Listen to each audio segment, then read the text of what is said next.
Magandang araw mga kababayan, narito ang isang mainit na balita na kasalukuyang gumulantang sa sambayan ng Pilipino. Wala ng takas, di umuni idinawit sina Senator Francis Chis Escudero at Senator Jinggoy Estrada sa isang malaking drug operation sa Amerika. Kasama rin umano sa iniimbestigahan sina First Lady Lizata Las Mags at kilalang negosyanteng si Tan Toco. Ayon sa maulat mula sa isang US federal source, lumutang ang mga pangalan nila sa isang isinagawang imbestigasyon ng Drug Enforcement Agency. Bagamat wala pang inilalabas na opisyal na pahayag ang mga nabanggit na personalidad, mabilis namang umani ng batikos sa atraksyon sa social media ang balitang ito. Mali namang itinanggi ng kampo ni Senator Chis at Senadora Jinggoy ang mga akusasyon at iginit na isa itong paninira sa kanilang pangalan lalo na't papalapit na ang halalan. Samantala na natiling tigom ang bibig ng Malacanang ukol sa pagkakadawit ng unang ginang habang tahimik din ang kampo ni Tan Toco. Sa ngayon, patuloy pa rin ang isinasagawang imbestigasyon ng mga otoridad sa Amerika. Hinihintay rin ng publiko ang magiging aksyon ng Department of Justice at Senate Ethics Committee kaugnay sa mga isyong ito. Muli paalala sa ating mga kababayan na manatiling mapanduri sa mga impormasyong kumakalat at hintayin ang opisyal na ulat mula sa kinauukulan. Para sa mas marami pang balita, manatiling nakatutok dito sa aming himpilan. At yan nga ang balitang ating pakakatutukan. Ngunit bago ang lahat, siguraduhin mag-subscribe at ihit ang notification bell para sa patuloy na pagtutok sa mga silap ng bagong balita dito lamang sa tunay na boses ng masa.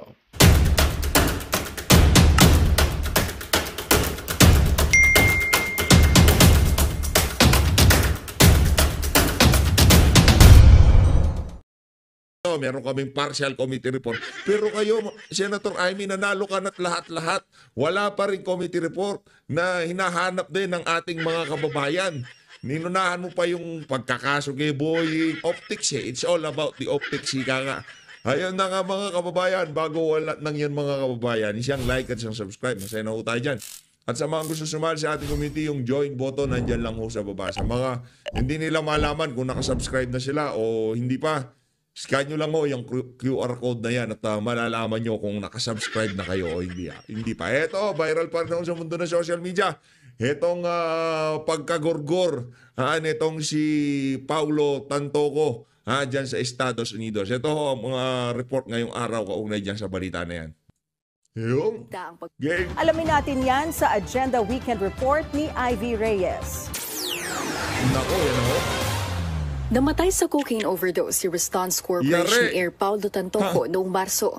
Iyan ang resulta ng toxicology report. Yan o ang mga hindi binabalita ng mainstream media. Yan ang mga mainstream media ang bayaran.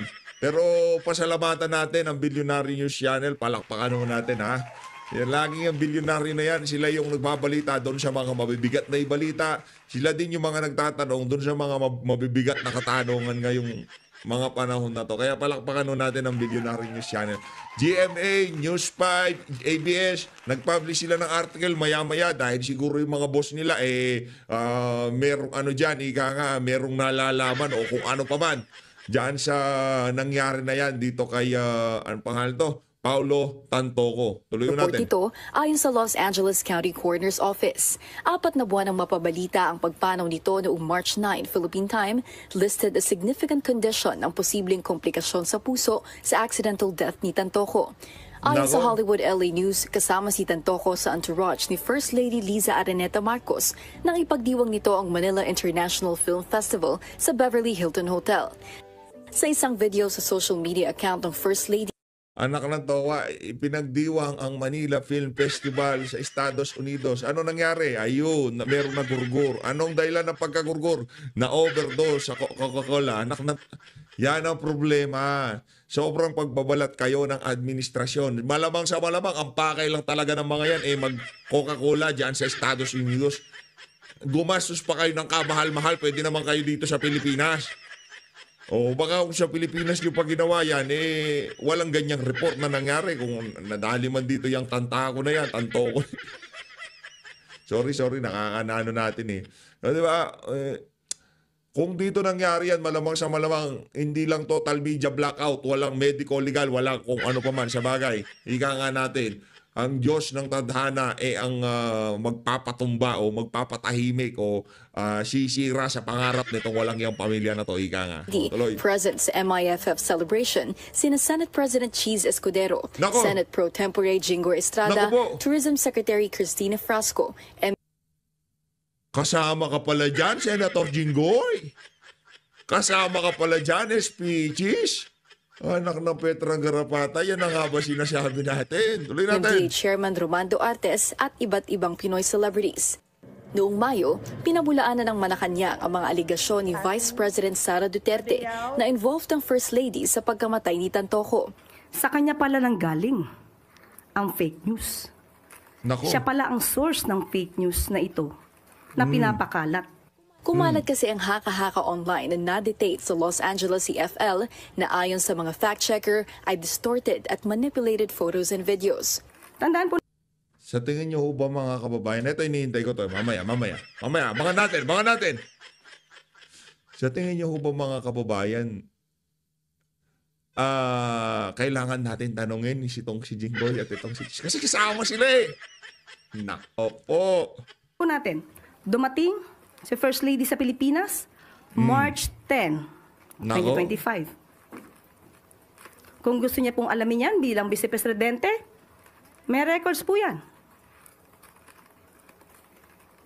March 11, nagkaroon po ng event si First Lady with the representatives of Girl Scouts of the Philippines. That's May 11, 2025. Pwede po ba nating ipakita? Iyon o. Yashi. O, pasalamat kayo dyan. Para sa pasalamat kayo, okay? O, at least, di ba, pinakita yung yung mga larawan na yan, na talagang present itong si Lisa, pero di umano, matagal na yung mga yan. Di umano, edited yung mga yan. Di umano, isiningit lang si Kokak dyan, di ba? O, maya-maya, nagpunta ng Hong Kong si Tatay Digong, tinakpan nila issue. Ngayon, ano pang patatakip nyo? Naku, mga isang truck ng kalansay ang kailangan natin bago matakbo. Maganda, yung taala, punuan nyo ng kalansay yan. Dahil hindi man natin mapagtatakpan to. Ako na, kunyari ako yung secretary diyan sa PCO. Okay. Guys, listen. Hukayin lahat ng kalansay, ihulog diyan sa taal. Kailangan natin ng maraming kalansay. Mahirap. Mahirap po pagtakpan nito mga kababayan. Mahirap kahit anong media blackout nyo dito. Yung kakashare lang ng mga kababayan natin sa mga wall nila, pagtatanong kung anong nangyari dito, Senator Jinggoy, Senator Cheese, ma-overwhelm ang PCO dito. Kaya kunin na lahat ng kalansay ng aso, kalansay ng pusa, lahat, ibaon dyan. Madami-dami pang kalansay ang kailangan hanapin ng Coast Guard dyan. Assistant Vice President ng Response Group si Tantoco. Dati rin siyang Chief Operating Officer ng Pacific Links Gulf Development at Chief Security and Procurement Officer ng Santa Elena Golden Country Estate. Ang asawa naman nito, dating Communications Manager ng Response Group at kasalukuyang Malacanang Deputy Social Secretary. Wala pang pahayag ang palasyo tungkol dito. Para sa Agenda Weekend, Ivy Reyes, Billionaire News Channel. Ayun, palakpakan natin ang napakagiting na pagbabalita ng Billionaire News Channel kaugnay dito sa balita na to. Rekta na ho tayo dito kay Manong Ted. In-interview niya ho dito. Itong si attorney. Ito magaling pa sa Korte Suprema, siyempre. Alangan naman niya si George Garcia, itong si Joel Chua, magpapatalo sa Korte Suprema yan. Ika nga yung yung inihinging paliwanag ng Korte Suprema dyan sa House of Representatives. Dito sa video na to, ika nga ipapaliwanag. Mag-aabogado na itong si Joel Chua para dito kay Reginald Velasco. Dito sa Secretary General Velasco. Siya mag-aabogado para sa kanya. Pakinggan nyo ho yung mga walang kapararakang paliwanag ng isa sa mga prosecutor dyan sa impeachment trial nitong si BP Sara. Eto mga kababayan. Ayun, And then kay okay. Mike Flores, ganda umaga paring Mike. And Magandang umaga, kay magandang Ma'am umaga. Nelly Go, magandang umaga rin po sa Magandang inyo. umaga, magandang Nasa linya umaga. na ngayon si Congressman Yung? Joel Chua ng Manila, isa po sa mga House Prosecutors nga po dito sa paparating kung matutuloy man ang impeachment trial ni VP Sara Duterte. Magandang umaga po, Congressman. Ay, magandang umaga po, Manong Ted, at sa lahat po ng inyong mga taga-subaybay. Salamat sa And DJ Chacha pala. Opo, salamat sa Morning panahon, po. Congressman. Congressman, ito nga po, Hindi mo natin si PH update. Dapat PH update din pala. Salamat. Good morning, Kong. Di ba, gaganunin din kita kagaya kay DJ Chacha. Good morning, Kong. Ganon. nakaabot na po sa inyo itong Supreme Court po na order. Nako, para yan po, na. pinagpapaliwanag po, tama ba parang similarly yung issue na hinihingi sa inyo ng Senate Impeachment Court dito po sa pagpapaliwanag sa mga unang impeachment complaint na inihain laban kay VP Sara? Well, basically, humihingi lamang po sila ng mga dokumento, mga impormasyon na under oath na patungkol po dun sa petition po na nakasampa po sa kanila.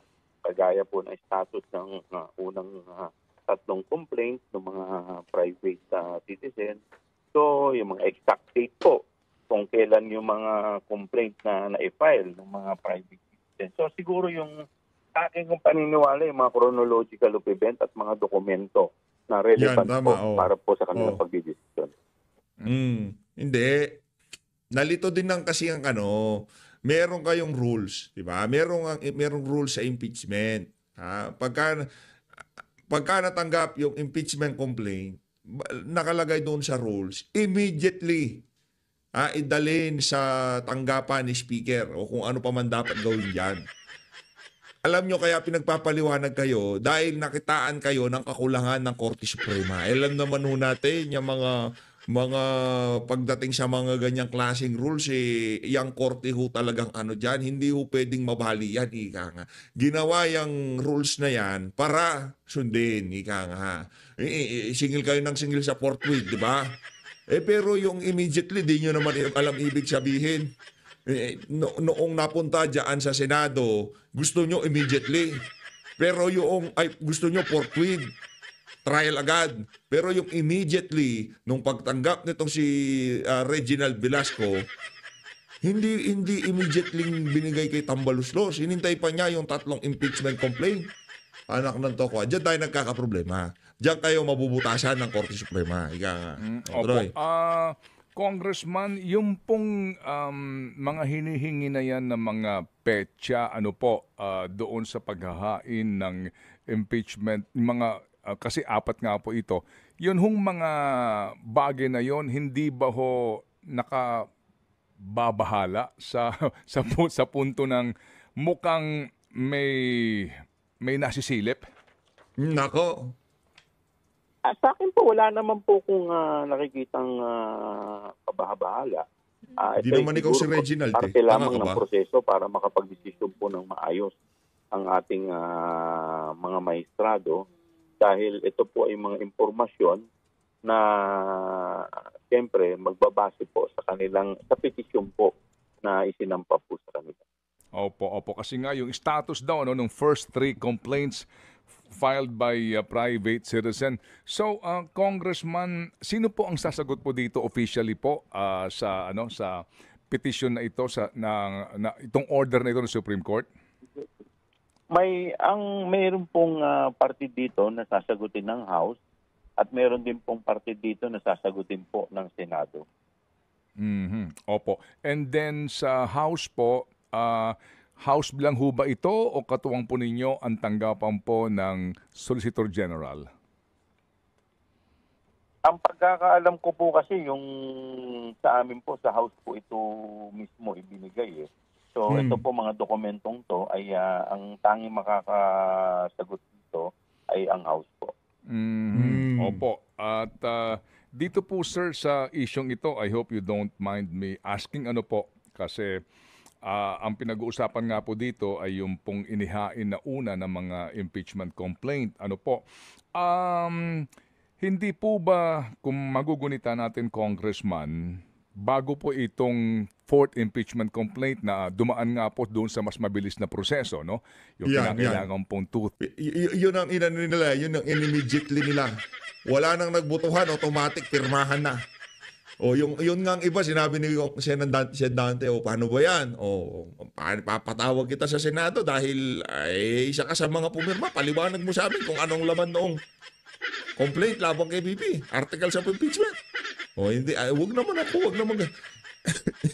Ibig sabihin, no, hindi ko talaga maintindihan nung mga pumirma yung mga impeachment complaint laban dito kay BP Sara. O, tuloy natin.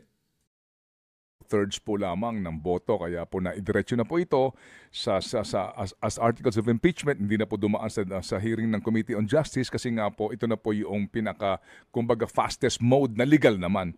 Yung pong tatlo, opo, na hinihingi nga po ng exact dates na ito.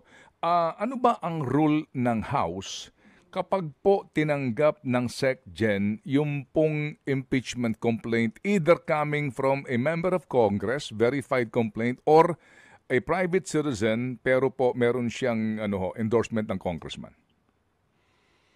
Ang rule po kasi dyan, kailangan within 10 session days, may transmit po ito or may refer po ito sa proper committee. Kasi po, ang issue po kasi dito ay yung tinatawag po natin yung ginagamit nilang words kasi na yung sa 10 session days. Mm-mm. Dito naman po kasi sa amin pong meron po kasi tayong tinatawag na session number 1, session number 2. So dito po sa atin, pumapasok po siya sa 10 session days. So session number 26 yata or 27 at nang na-transmit po ito ay session number 37. Mm-mm. So kung hindi po ako nagkakamali. So kaya po dito po sa tinatawag natin 10 session days, ito po ay pasok. Opo. Actually, sir, hindi ba yung pong tatlong impeachment complaint na iyon, hindi naman sila nai-refer ba sila sa Office of the Speaker ni SecGen? Naisama po sila sa order of business sabay-sabay. Kasi meron pong kaso, Mm-mm. hindi ko lang po maalala eksakto yung title. Pero dito po sa kasong to, parang sinasabi na pinapayagan naman po na yung SecGen na antayin muna, lalo-lalo na kung alam niya. Kasi kung hindi po, kung ang magiging basihan po natin ay yung unang filing ng impeachment complaint, ay ang mangyayari po yan, unahan na lang po.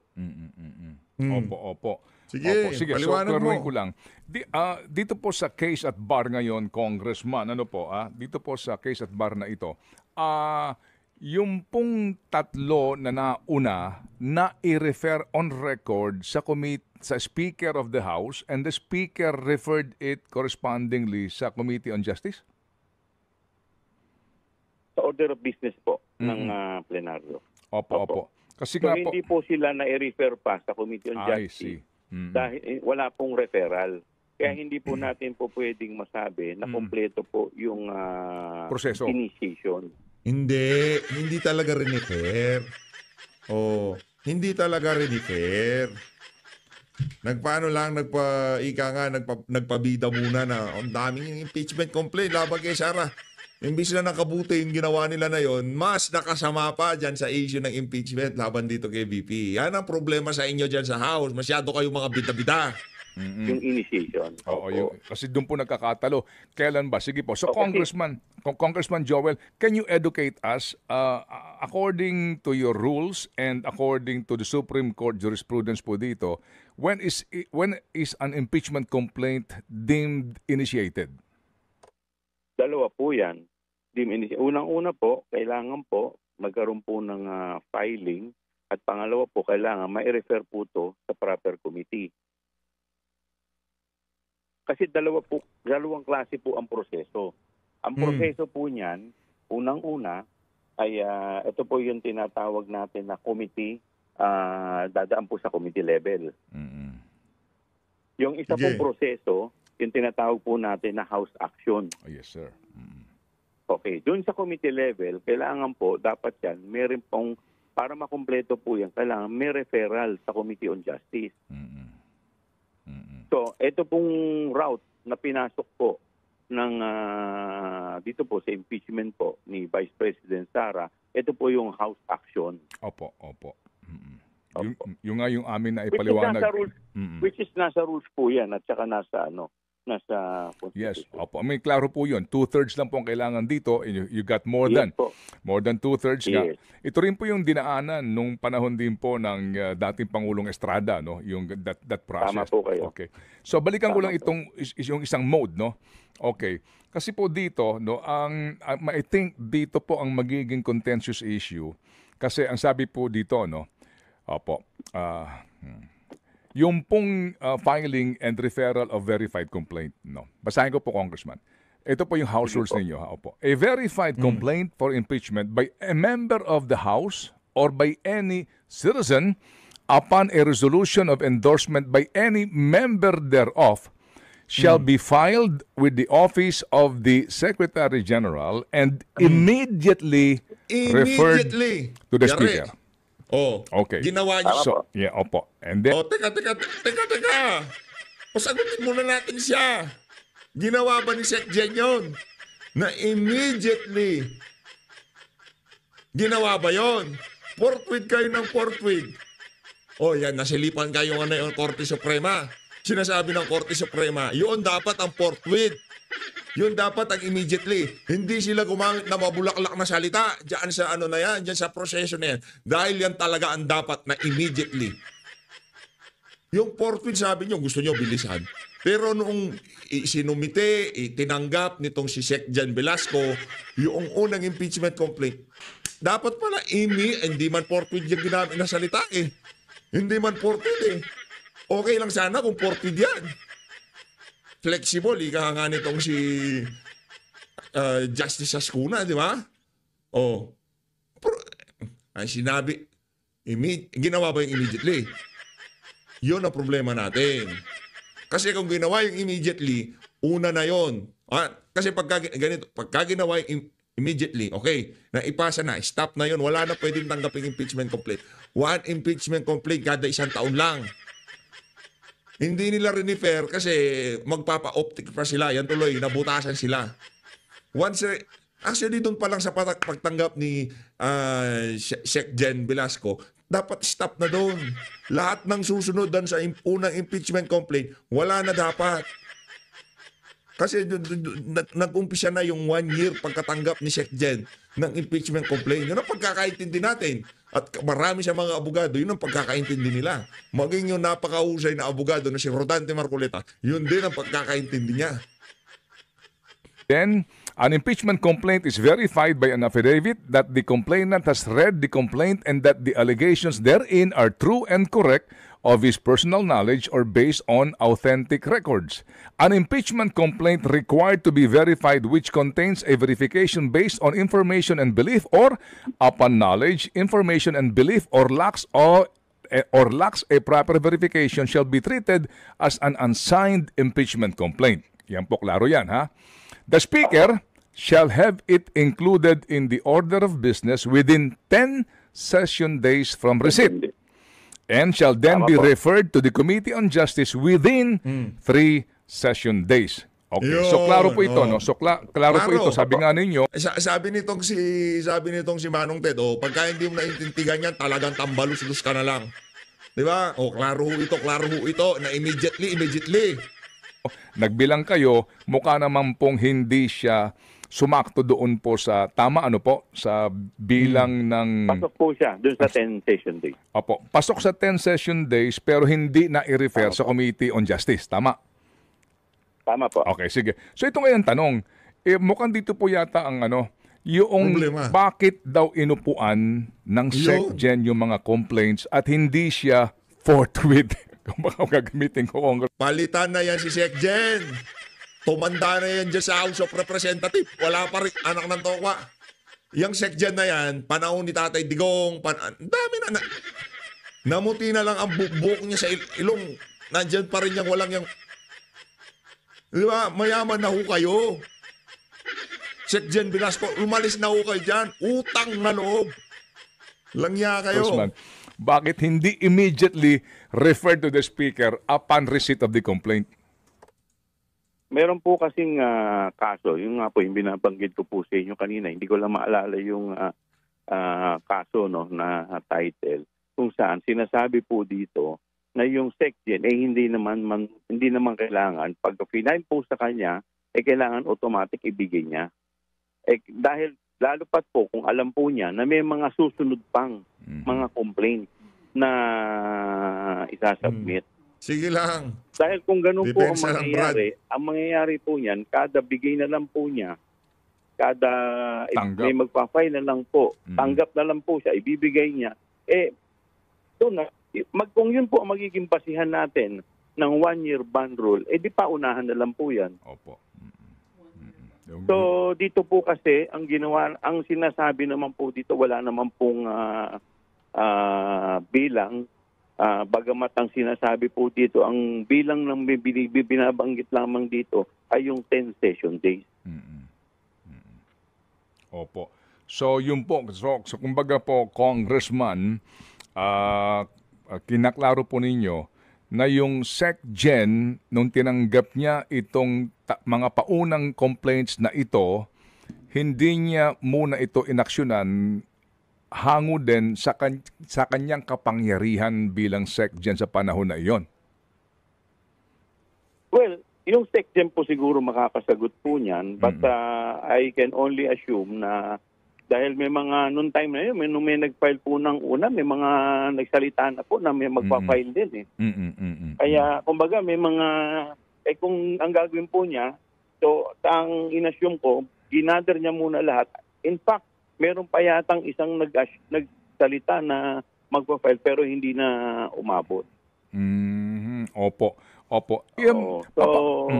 Opo. Kasi kaya ho namin ito kinaklaro lang nga kasi alam niyo baka ito yung maging cause of delay nitong trial, di ba? Kapag sinabi ng Senado, hintayin muna natin ma-resolve yan. So, Magandang balita ang hatid namin sa inyo ngayong araw. Sa pagtatapos ng aming balitaan, nagbigay kami ng mga mahalagang impormasyon. Maraming salamat sa pagtutok at pagsuporta sa aming programa. Huwag kalimutang manatili sa mga susunod na araw para sa mga bagong balita at mga kwento na dapat nating abangan. Mula sa Boses ng Masa, magandang araw, Pilipinas!